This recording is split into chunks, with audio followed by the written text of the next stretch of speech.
coaching staff. Props to him. Props to the Lakers. They're 3-2 on the year. Nothing to brag home about, but it's not like they're losing. You know, so I like Austin Reaves a lot. He can play. Period. Was he this good in college? Bro, No. Honestly, too, though, you hate on him. Slick hate Not a at little all. bit. No, I swear to you, I'm not. when JJ Redick got there, right, the conversations about Austin Reaves began, right? We started to talk about how he could be a better player under JJ Redick. If you put up his stat line right now through these 5 with Shai Gilgeous-Alexander, right there. I bet you couldn't pick which one it was. It's right there. That's totally true, but we all know we have 2 eyes, and we know there's Shea Butter, and then there's Austin Reaves. Right, but it's not in the same stratosphere. No, I understand that, but you also got to think though, when you look at him now, what happens when Luka's healthy? What happens when LeBron is healthy? I agree. And you know, sometimes this ain't Jeremy Lin. Sometimes when you get the time, when you get the chance to hold the rock like that, now when you are that third option, think about what they could be. But I swear to you, I'm not hating. I love Austin Reaves. The brother can play. Where'd he go to school? He can play. You know, I forget. How about that? I don't know. I forget. You don't think about where you go to school, but you know he can play.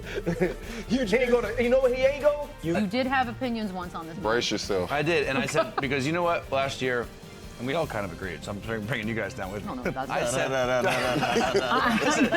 said 15-5-5 is kind of who he is as a player. And by the way, I meant that with no disrespect. That is a great year. That gets you millions of dollars, averaging 15-5-5. I was wrong. I was wrong. He is so much more than that. He is better than that. He can do it all on the floor. Offensively, I'd love to see him in this role with some guys banged up, guys out, him really flourishing this number 1 option. And he's a hooper. And I think just because of how his path to this point was with being, undrafted two-way player, college transfer from Wichita State to Oklahoma, is not going to, measure off the charts at the combine. I don't even got invited to the combine. So with all that going up, you kind of put a cap on these players like him.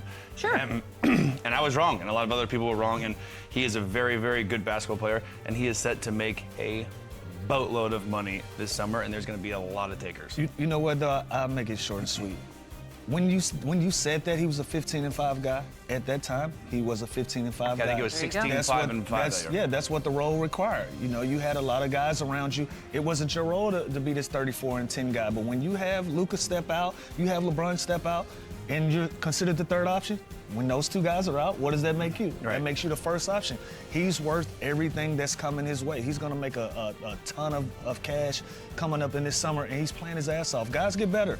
Guys expand their roles. They expand their games over the summer. It's obvious that he's put the work in, and it's showing. It's showing and proving. He's playing with a ton of confidence. That's going to make this Lakers team even better, I feel like, when these guys come back. Now, will these numbers come down a little bit? Obviously so, when you got ball-dominant guys like Luka and Bron, who's going to be as impactful as they are. But if he can continue to play this way, that changes everything in the outlook that we have for the Lakers. And listen, do I think he's going to be the second leading scorer in the NBA after 82 games? I don't. But like he just said, there's a lot more opportunity right now, but put other guys in his shoes. That's happened multiple times where the guy goes out, 2 guys goes out, end of the season, you're tanking or whatever, and you're playing. Not everyone does this, and I know it's 5 games, it's a small sample size, but not everyone's putting up 34, 10, 5 on like 52% from the field. We're not going to cut it. He's balling. 40 from 3, 90 from free throw. Like, these are insane numbers. And yes, they'll probably go down naturally because this is insane. It's like SGA's MVP numbers. Awesome. Like, it's crazy. But you got to give him credit for taking advantage of that and just continuing to work hard and expanding his game with how he came into the league. I couldn't agree more. He's definitely overexceeded everybody's expectations. He's gotten better every single season. He's definitely putting himself in a position to get paid this summer coming up. But I do wonder what this looks like when the other guys do return. Does he sustain this same level of play? Does his numbers drop off? Do they get better? Like, what's the situation? Are those same options that he's receiving now, are those still available to him when no other 2 guys return? So I'm interested to see how this plays out. And then you also wonder, like, when LeBron comes back, whose hands is the ball going to be? But you know where I think that he's going to be able to benefit from when Luka and Bron comes back? they're half-court guys. If you see in those clips, he's attacking in transition. He can be that guy that you kick the ball up to and get early scores in a transition before the offense set up. Now, when we playing half-court basketball and we can't get a stop, that's where you lean on Bron. That's where you lean on Luka. But in the transition, when you getting stops, he's going to be the guy you can play with speed and go downhill, as I do favorite term. He can be that guy that can go get 8 to 10 points in the transition, create opportunities at the free throw line as well, and he can sustain 22 to 25 points a game in that type of offense. And if I'm JJ Redick, I don't want anything to change. Look at this roster. It's Luka and Austin Reaves and LeBron, and then there's. Hold on, that was an interesting order. And I'm just saying. On purpose? I'm just saying, if I'm JJ Redick or if I'm LeBron James even coming back, I want him to keep this aggression. I want him to keep doing this. It's not like they're just dominating with playmakers and offensive guys outside. I mean, I was big on Gabe Vincent. He's been struggling, but now he's out with injury. So I think even when this team is whole, and you can talk about the pecking order or whatever, this team, I think you still want this version of Austin Reaves. I mean, look, it's only fair because we asked the question, hey, are the Sixers better without Joel Embiid? Look, why don't we just have this conversation? What's going to happen when LeBron returns? Where does Are they he go? better without LeBron James? No.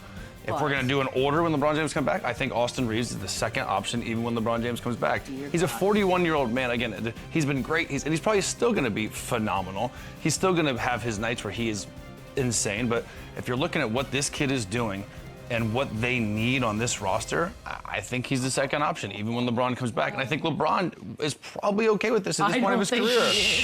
I don't think he's going to be okay with it. You think he's going to look at it like I'm the third option? Damn it. I just think if that's what takes for them to win. No, but I think it's going to simmer. I think it's going to sit right under the surface. Yeah, I don't know. I don't know about that one, Chandler. This is LeBron James we're speaking about. We're talking about one of the greatest. At the end of the season, I ever. think Austin Reaves' numbers will be better than LeBron James' numbers. I think, Boogie. Are you thinking about it though at least? Because it's not a flat out no.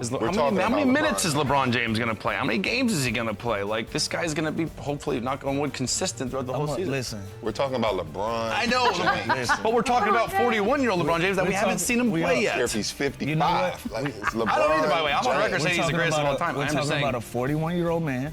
We're talking about LeBron James, and we're also talking about somebody who still averaged 24 or 5 plus points. Was cooking last year. Exactly. Until we see something change in his play, besides injuries, he's still LeBron James. No doubt. Can we? 100%. This isn't your average 41-year-old Yeah, man. so until there comes a day where LeBron says, I realize something is changing and I need more young guys around me and I'll take a back seat, that's going to be the reality. Until then, when Bron put his uniform back on, he's LeBron James. This not a fairy tale. I'm just going out there and seeing what happened.